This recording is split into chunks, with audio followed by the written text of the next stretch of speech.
Hey there, my name's Wayne. I'm a real estate broker here in the state of Florida, and I try to help individuals with home purchases, sales of their business or home.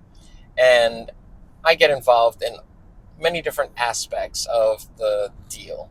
In other words, I dig deeper when the individual involved is looking to accomplish a goal. Now, recently, I've had a client that did not have much luck with other agents and, just the home process. And I really want to talk about, is the American dream still alive?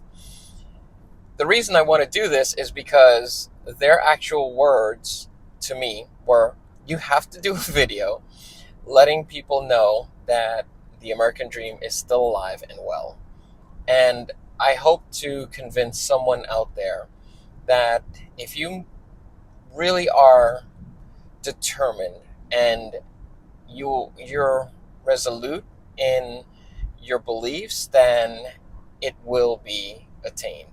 Now, let's rewind and start this from the beginning. Generally, I think people are just looking at homes and saying the price of the home is so expensive, it's unaffordable. And that's probably where we should start. Ideally, you would like to be about 30% of your income. And realistically, it might not work out that way. It might be something along the lines of closer to 40 or 45% of your household income that you put towards a home. That being said, I'm not going to misalign the home that you're purchasing with a investment product. It is probably always told and sold to people as this is a great investment. It's going to help you. Yes. It will be an asset for you. Yes. Because most likely the home will appraise and increase and you'll have equity. But you have to think of what the home is there to do. It's there to provide you with this thing that will allow you to create something else. Whether it's a home, maybe a small business, maybe your family. Maybe you do all of those things in that one space, and it gives you that step that you're needing to achieve to get to the next step. Right now, I'm a bit traumatized. I want to stop the video.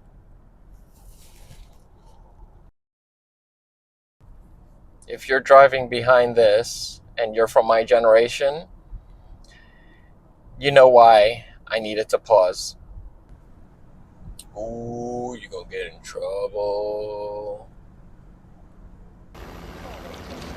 Ah! Son of a bitch.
shoot him.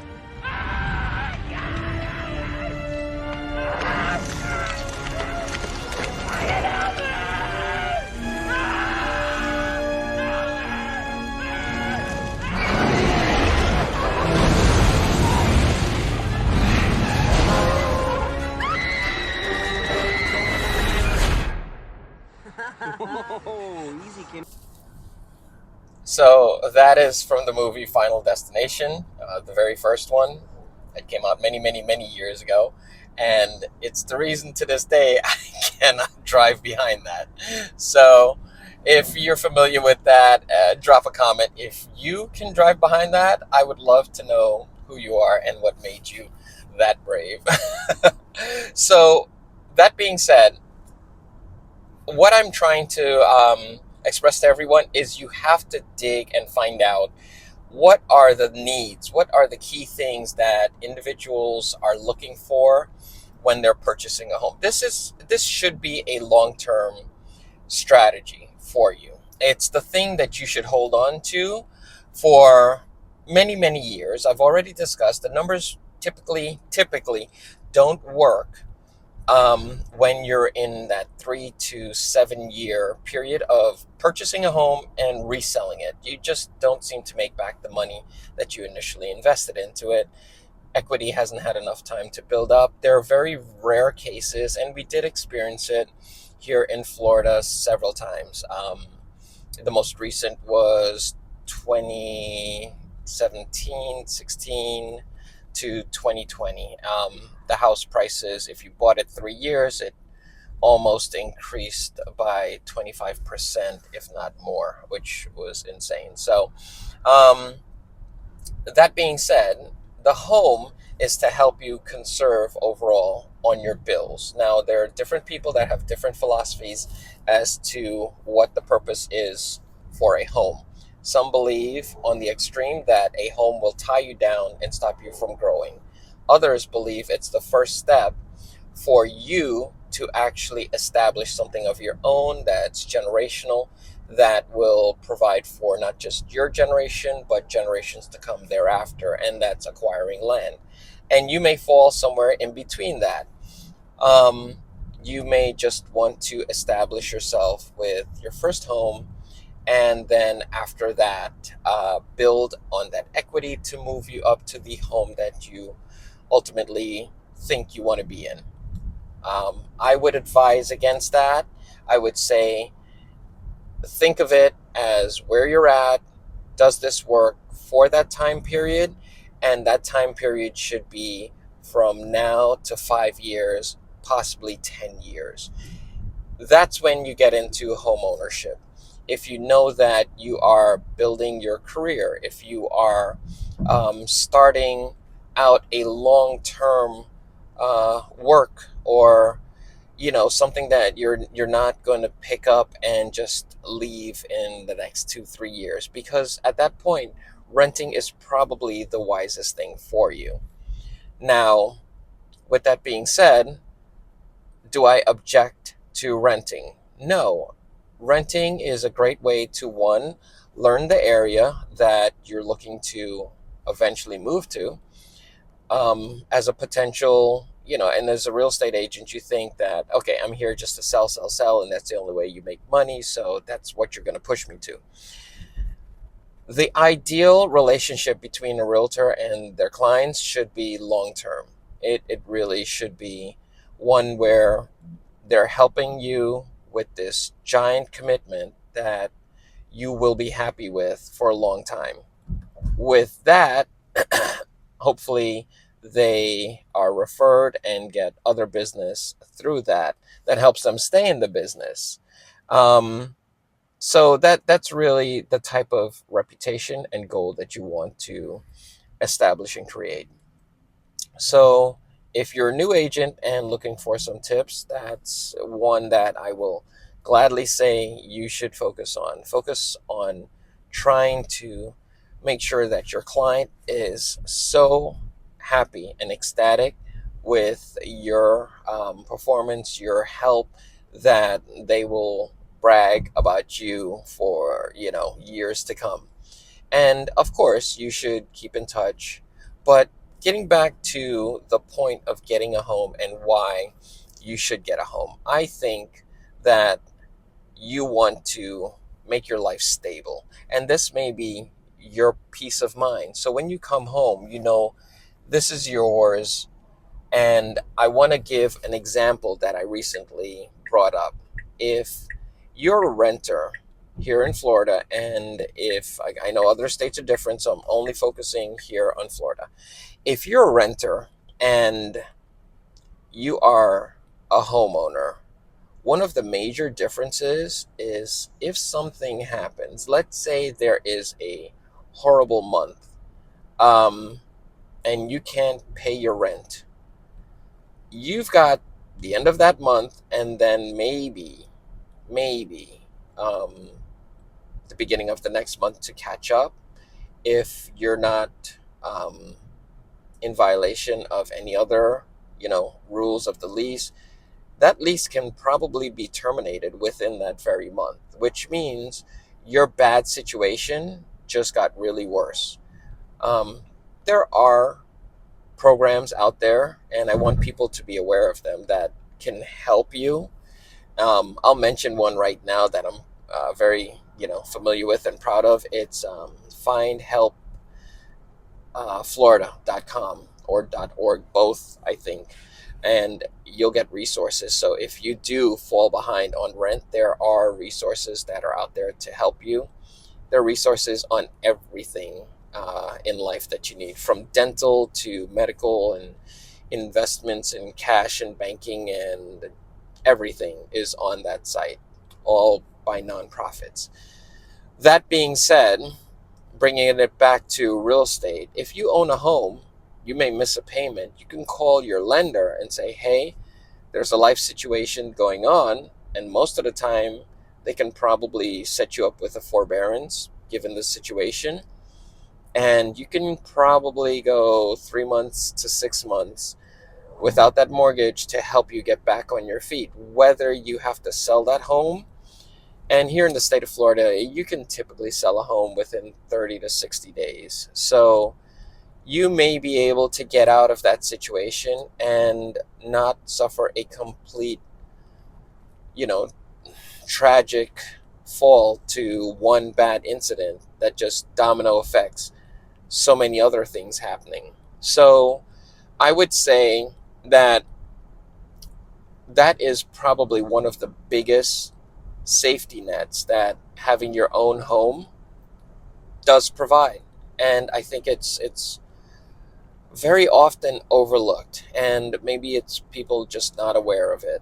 Um, but that being said, if I'm buying a home versus if I'm looking at my client buying a home versus renting, I want to know what is their true nature. What are they looking for? What are they um, hoping to accomplish with their lifestyle? I don't want to know, okay, you want 3 bedrooms, your budget is 400,000, and it needs to be in this neighborhood.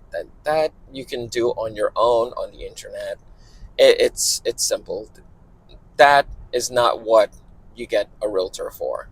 You get an agent to help you with the decisions of, is this going to work for my lifestyle that I want? I'm looking at, am I an outdoors person? Am I someone that is getting on in age and I don't want to do the maintenance? I don't want to do the lawn. I don't want to worry about the roof. I don't want to worry about any maintenance. But I would like to have some activities on site that I can just leave my door and walk down the street, and there's a pool, a pickleball court. Maybe I can walk the dog, and there's a trail for bicycles, and I can go riding and get some exercise.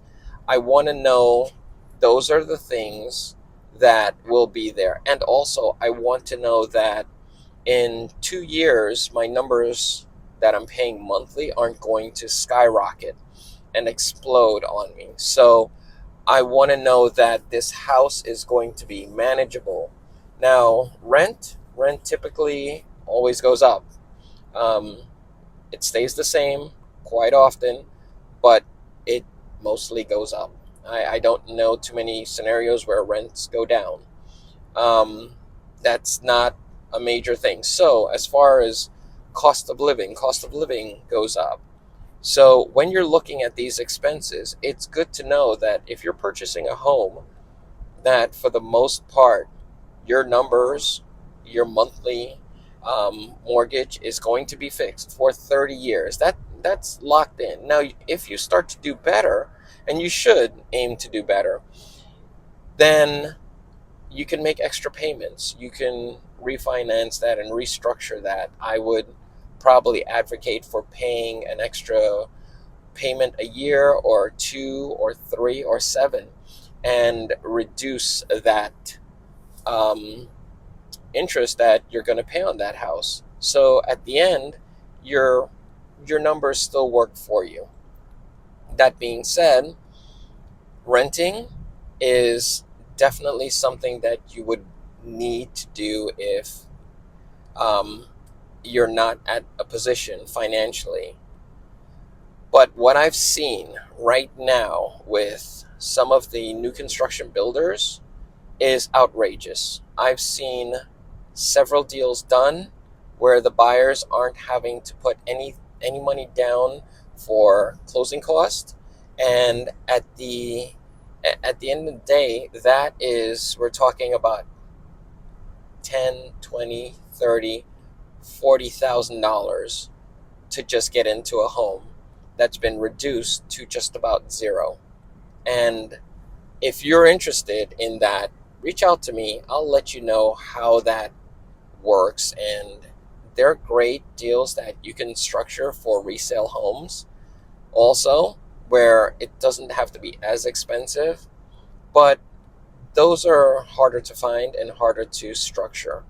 Um, New construction just has the upper hand right now in this market. With higher interest rates, their interest rates are lower and offer more for the buyer. So the buyers are now able to afford more home than in the resale sector. So with that being said, I think that if you're going to get into a home, it should be well examined. And if you're speaking with an agent, you should really want to know, how is this home going to work for you? They should have answers, or they should be asking you, how is this home going to work for you for the next 5, 10, 15 years? And they should be able to give you the access to resources, your typical HVAC guy, your plumber, electrician, handyman, things like that. Those are things that you really want to know that they have accessible for you to transition into this new life of home ownership, because it is rewarding. It is definitely a learning curve. You gain so much experience by working on your own home, doing things that you want. Most of the time, your home is your canvas, and you get to create the things that you want and the lifestyle that you want. So, I hope this helps someone today. Um, Again, I advocate for the best situation for the individual. And if you like videos like this, please do me a favor, like, subscribe, share it with someone, and it helps the algorithm. It helps get the message out, and share this information with others. So I thank you for your time. Have a great day.